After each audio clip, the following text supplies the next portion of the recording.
Hi, this video is to help people understand how to use the LCD on the dual motor bikes.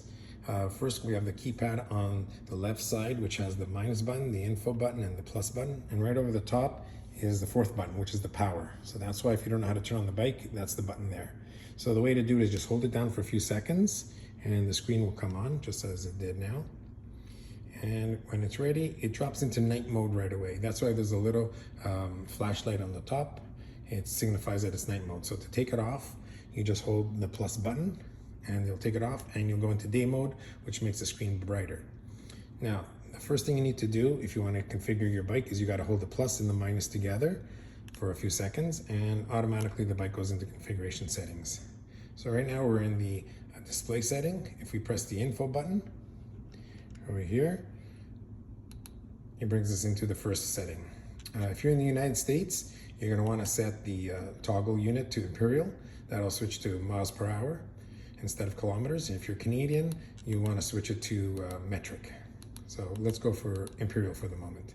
The wheel size on the bikes is in fact 23 inches because you got to count the tire with the wheel. The speed limit is whatever you want to set. It locks out at 45. So pretty much the bike itself does anywhere from 35 to 40. So you're pretty much okay. The voltage you don't touch. These are 60 volt bikes. This is the luminosity for the bikes. You can go up and down if you want it brighter or less brighter. This is the way of looking at the battery level. So you could go percentage or you could switch it to voltage. We like using percentage, but you could do whatever you want. The sensitivity for the light here, we don't really use this function much. The dormancy is when the bike turns off. The screen will turn off after non-use of 5 minutes. And afterwards, the motor temperatures, we don't really use them. So there's nothing to really set here. And then finally, you go back.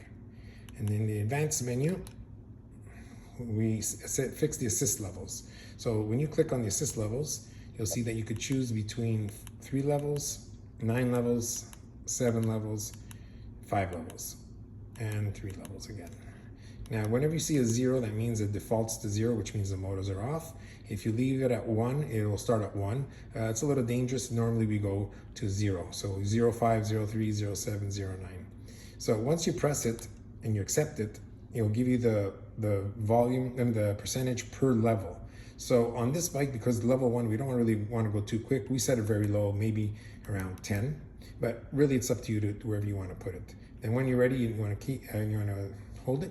You just press down the info button.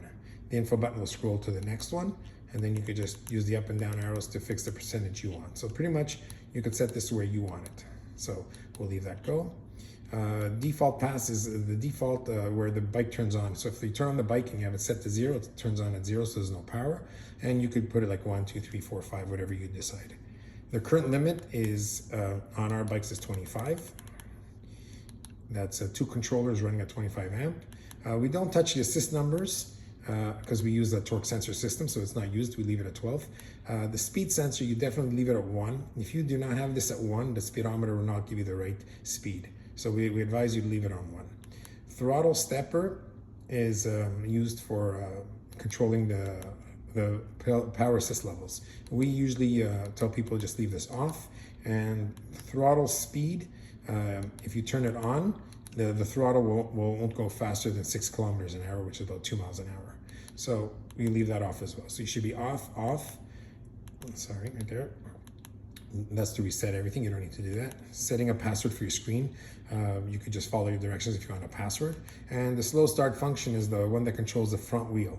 In the first 3 seconds, at level 4, you'll have only 25% power to the front wheel so it doesn't spin out. At level 3, you're going to have 50% power. Level 2, you'll have 75% power. And level 1 will be unlimited, 100% power.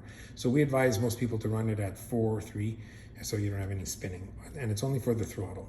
And then motor modes, you don't need to touch these. These are controlled from the keypad, which we'll show you later. The pole pairs are 10, throttle 0 start on. This allows your bike to use the throttle.